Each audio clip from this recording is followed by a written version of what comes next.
fell. So I get backstage and there's this whole hubbub going on around Marty's dressing room. Don't go in. Don't go in. I didn't go in. All right, come on in. I go in and Marty is laying on his couch he had 2 rooms in his dressing room, one for the dressing room, one was a sitting area. Laying on the couch, foot up, ice pack, looks at me. I don't know if I can do it. Like, what? I don't know if I can do it. Peter Lawrence, you can't do it. You can't do it. We're gonna put Michael on. I think I can. I think I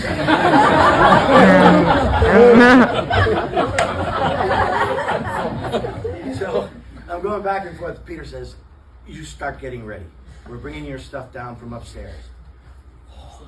Oh, okay.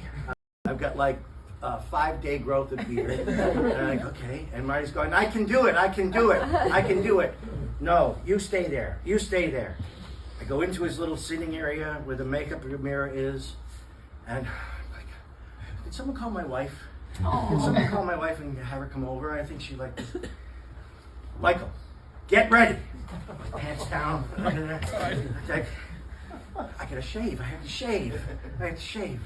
Oh, I know where his electric razor is. Get the electric razor.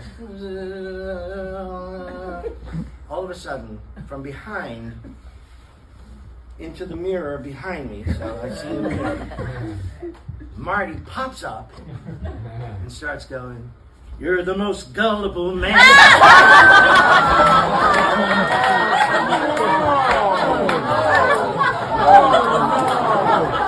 in show business. It turns out everyone was in on it, and I neglected to think that it was actually April 1st.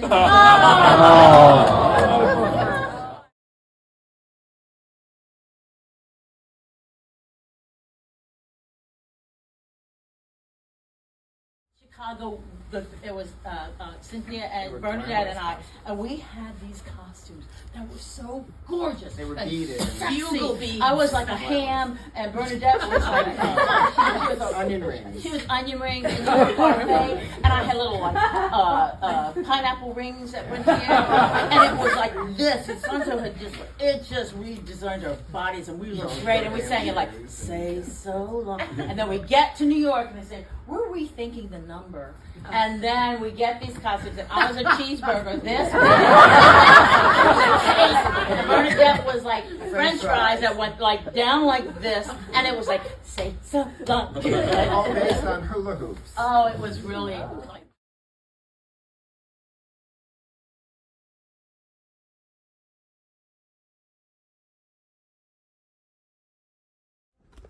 And Rob, why did you select The Goodbye Girl before even talking with David? I love this show. The kids say it now, so I'm going to try to sound like one of the kids. The score is a bop. Young people in the audience, did I do that correctly?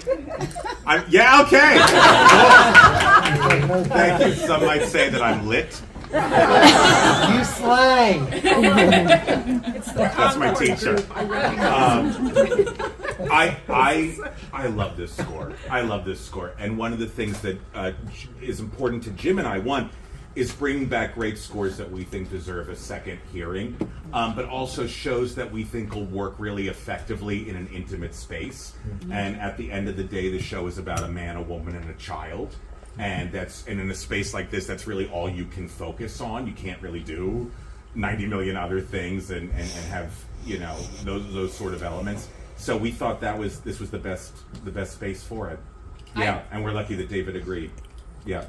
What a perfect marriage. I love that. It's perfect. So when you talk about score, let's move over to you, Terry. So I didn't write it. But you were there. I was there. You were there. So, we were there. What was it like hearing that score being developed at the time by Marvin? It was, first of all, I want to say thank you. Thank you and thank you for what you've done in great direction. Great lyrics. We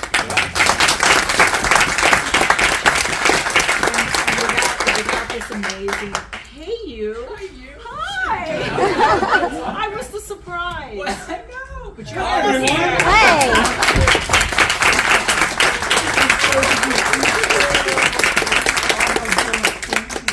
this past summer, if you don't know, Dan played the lead role in the Nutty Professor musical up in Maine that Mr. Hamlisch also wrote. Yeah. I think you come in to save all Hamlisch. Yeah. It's like he's haunting me. It's crazy. It is crazy. Dan really did save the day. Yep.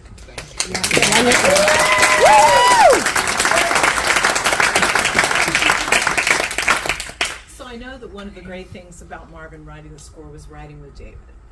And to have Neil, who's funny. Is Marcia Mason still here? No, she was here tonight, but she had to go back to Connecticut. Because to have Neil, who's so funny, to have Marvin, who's funny, and then Martin Short was hysterical. I mean, I think you laughed your way through this, right? It was really great. And to do this tonight means so much. Marvin would be so, so pleased. Congratulations on everything. So what's it like handling that score of Marvin's? It's wonderful. It's so joyous. It's so full of life. I mean, that's one of the things that he always did best. Just my interpretation is that ostinato. In every show he does, there's something that goes gak, gak, gak, gak, gak, gak, and it's that drive, it's that pulse, that undercurrent that also is like metaphorical for New York and that feeling of being alive, and you really feel that. That was his energy. Yeah. Wasn't it, David? Yeah, this score, he's written a lot of beautiful scores. This score really captures Marvin's energy and wit, and he was such a fun person. I used to say bouncing ideas with Marvin involved actual bouncing. It's true, right? And he was so proud of New York, the ultimate New Yorker. So he had that New York energy. He had a real gift, I think, for melody. Yes. Because melody is, in his words, a very difficult thing to write. To write an original melody and to have it simple without, forcing something, or without being self-conscious, or without trying to make it smart. Just to actually go deep inside and write a melody. It's one of the hardest things there is to do, especially an original one. Oh, yeah. Well, speaking of original, so for you have Martin Short in 1993 on Broadway. Then you have Richard Dreyfuss, who won the Oscar for the film. So how do you bunch of hacks? So how do you kind of create your own character without copying? Because I'm an actor too, and I just find it so difficult when you have such great performances already. It's like, well, how can I add to that? So how do you handle something like that? That's a great question. Just coming. Well, I honestly haven't seen the movie since I was in high school. So it's been a while since I've seen the movie, and I didn't rewatch it. And with Martin, it's like we all know Martin's energy. We all know what that is. So, and it's also in the music. Like I also feel him, especially that Elliot Garfield Grant song. It's like he's very much present in there. And I definitely I can feel him working through me at times, but the script is so Neil Simon is so fantastic, and the words are just so great, and David's been fantastic with guiding us along with his incredible directing skills. So it's just trying to stay as honest, but also it's also a comedy and a musical comedy, which there's flares of that, but I don't know. It's just intuition, and Sierra's great. Everyone's fantastic. It's just. You all merged and worked so well together. It was really great to see your interpretations of it. And then when you're working with David, you had already directed this. I read that you had already kind of brought a production around, maybe, was it 97 or early 2000s? 94, the year after we did it in Chicago the first time. We did it at Lincolnshire Theater, at the Marriott Lincolnshire, and we're just outside of Chicago. And so that's where most of this version came from. But then, of course, it's 30 years later, so there are certain things that you just can't do and or say in 2023. So we did a little bit of editing here and there. And I was grateful that the Neil Simon estate let me do it. Yeah, how does that work? Because I was going to ask, because specifically when you want to alter something, usually when it's set in stone. So how does that work? It's just an open dialogue with them, or? Well, it's interesting because Rob and I talked about it, and Richard III originally in the movie was a gay Richard III, and he was very funny in it. But he played Richard III as an effeminate guy, and that's where the laughs came from. And in 1993, you couldn't do that. So Neil and I talked about it, and ultimately we ended up changing it to a man playing a woman playing a man. And then all of Neil's jokes worked, sort of Victor Victoria-ish. I think it might have been before Victor Victoria. And then we were thinking, but it's 2023, and gender jokes just don't make it anymore. And it's just, we thought, okay, we needed to change it. So I did the adaptation, and Rob sent it to the Neil Simon estate, and they said, no, Neil Simon's a genius, you can't change anything. So then I came out and told them that, well, actually it was me, that I wrote it. And we talked it through, and I walked through each joke with them, and then they were like, okay, because a lot of the jokes are based on Neil's jokes. There are a few original ones that I made, but it's of a piece, and I convinced them that because Rob said rightfully so that no one would ever produce the show again with the old version. And so we all want this to have a life beyond tonight, and so that was the final thing that convinced them that it was worth a shot, and it played pretty well. I thought you guys were a good audience.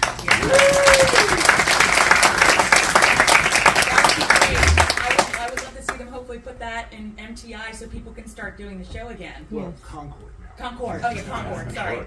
Shout out to Concord.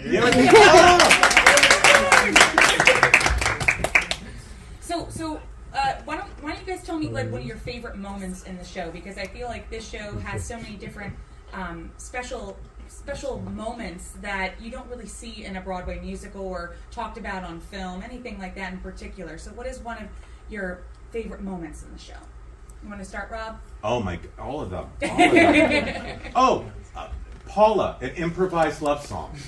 It makes me laugh so hard. It's so clever. I remember the first time I ever heard it, and they got to the lyric, because I listened to it on CD, and if my lyrics make you gag, I'll apply the Sondheim lick maneuver. And I remember I played it back, and I was like, did I hear what I thought I heard? That's genius. And I warped my CD of this because I played it so often.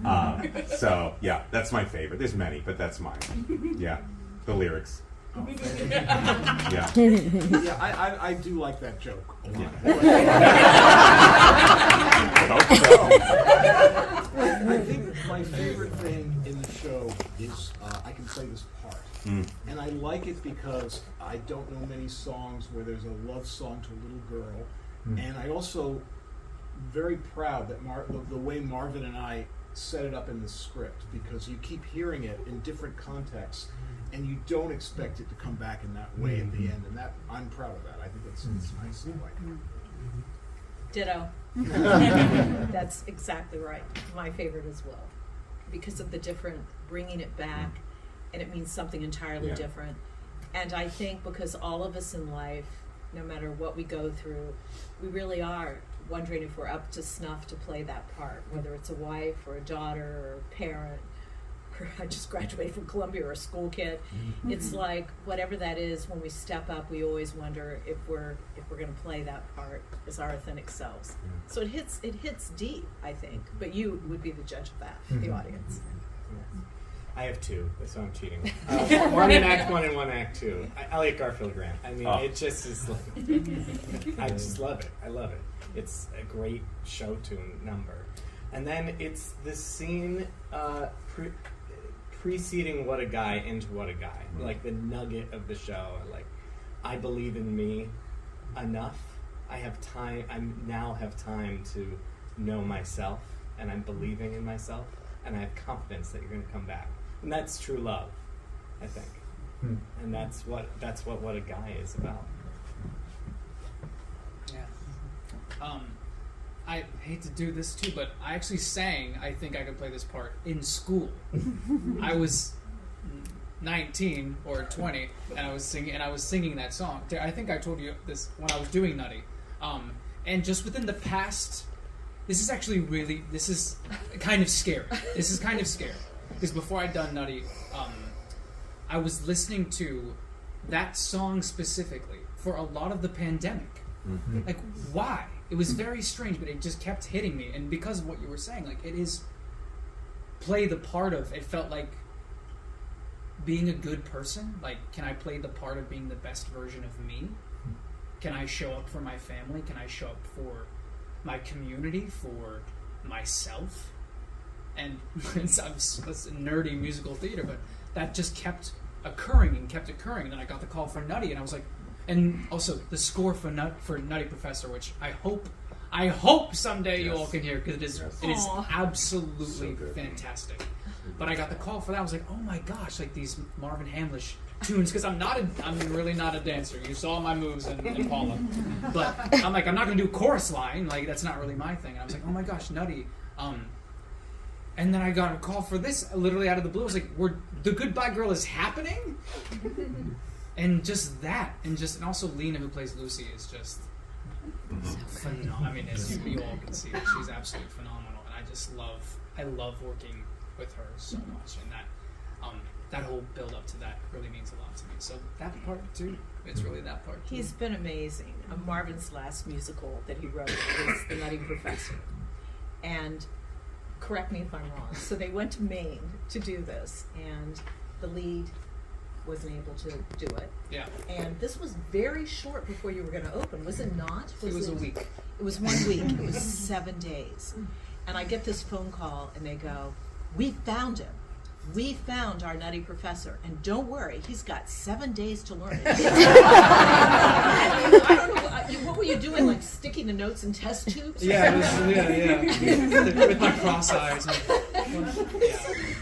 We go up to Maine, and Dan, he was extraordinary. As the Nutty Professor, as Buddy Love, I mean, he turns around and your breath is taken away. But 7 days he took to learn that part.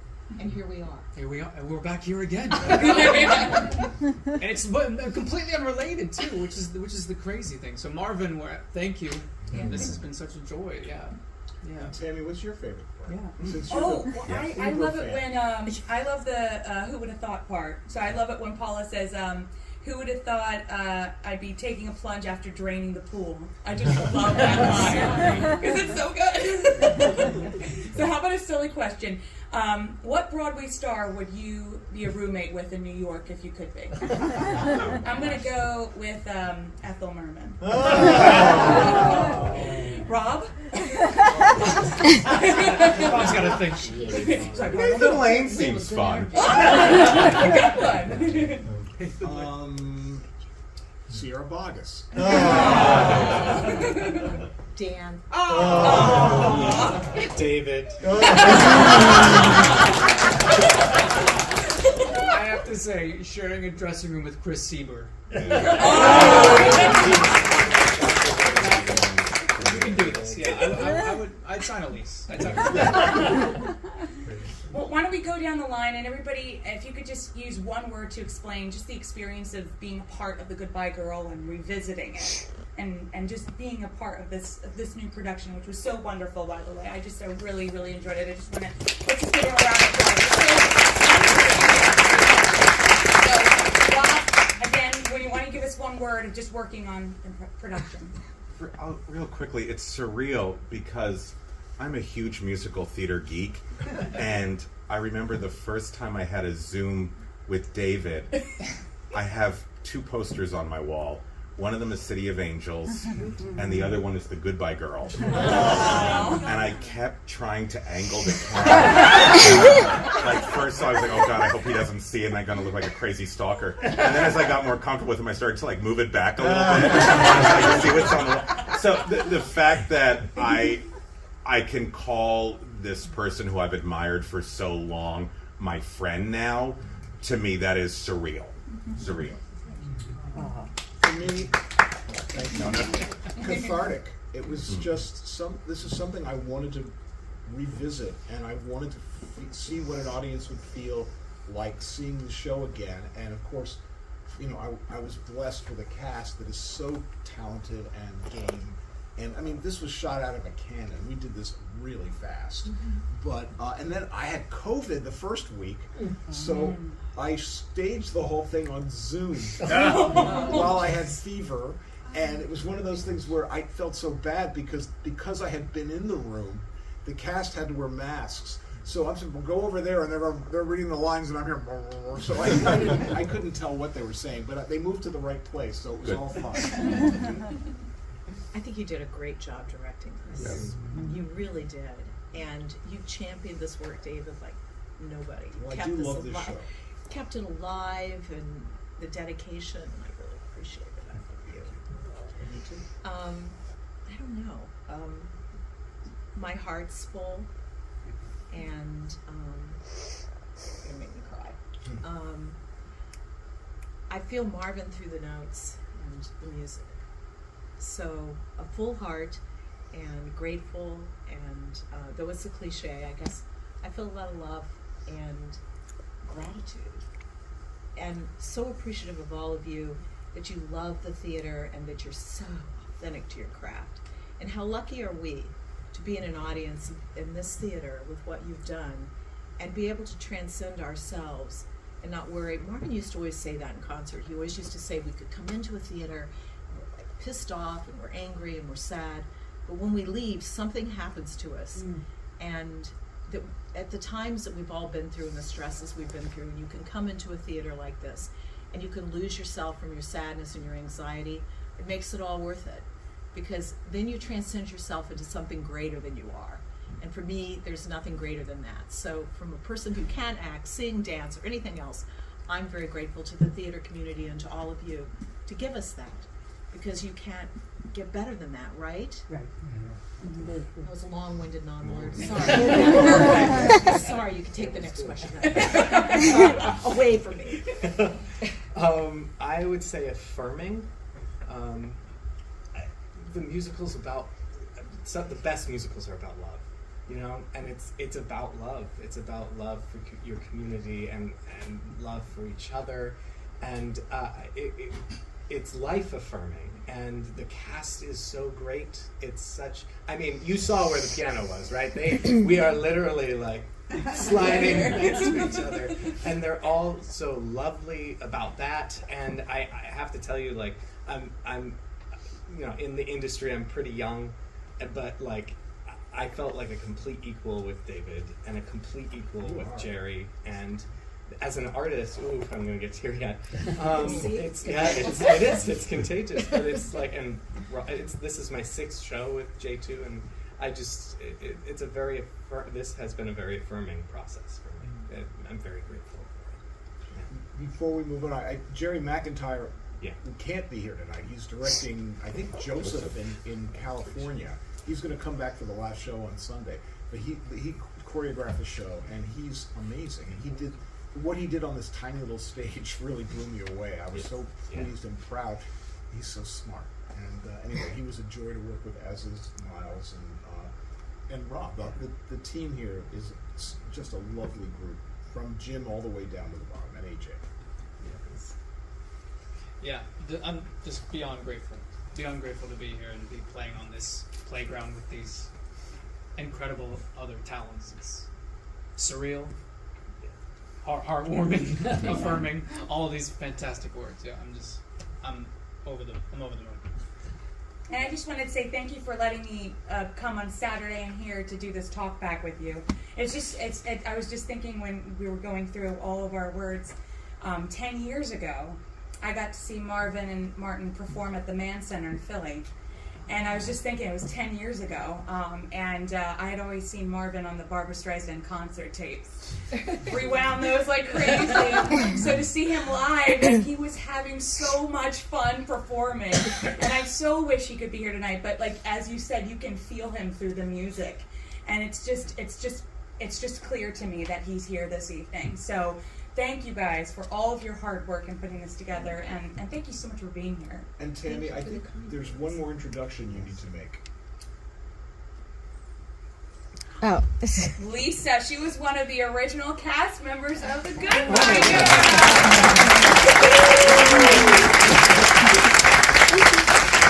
So glad you're here too. entire show. It was just really fun to see it. It was amazing. It was amazing. She And played one of the little girls. yeah, Yeah. yeah, it was. I was a kid. I gotta get a picture of you with the phone. Yeah. Yes, when I saw the phones with the antennas, I was like, oh my God, I remember like pushing them down at the end of Who Would Have Thought and going down into the pit. It was a lot of fun. Yeah. Well, thank I'm you just guys. absorbing Thank this. you. Yes. Take 2 questions from the audience. We have time. Sure, of course. Yes, go ahead. So I noticed the ending is flipped from the film. Did that come from Neil Simon, or did someone ask him to do that? It's really changed, and where did that come from? It's a version of what we did on Broadway. Neil Simon wrote it, and I condensed it a little bit, but it's Neil Simon. So it's his idea to change it. Completely. Yeah. And for Also, those, it was 93.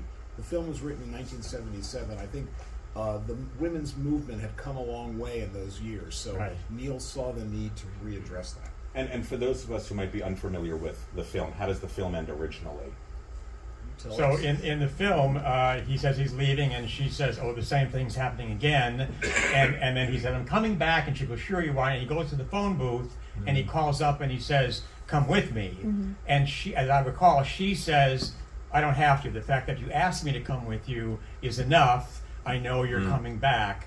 And so it's once again her being afraid of being dumped. Whereas in this one, she kind of says, she says goodbye to him. Right. And so it's completely flipped from the Thank movie. you. Much Thank more you. empowering for the Yeah, woman. thank you.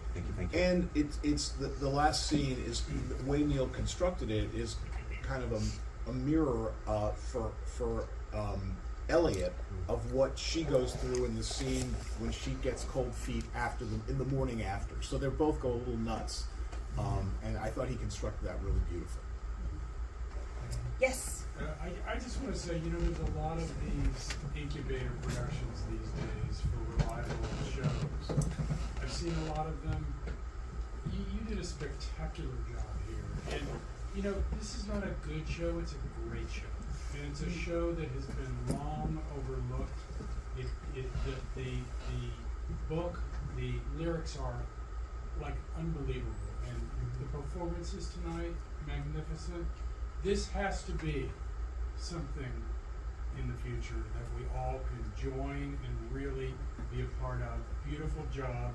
Let's take it to the next level. From your mouth. Here, here.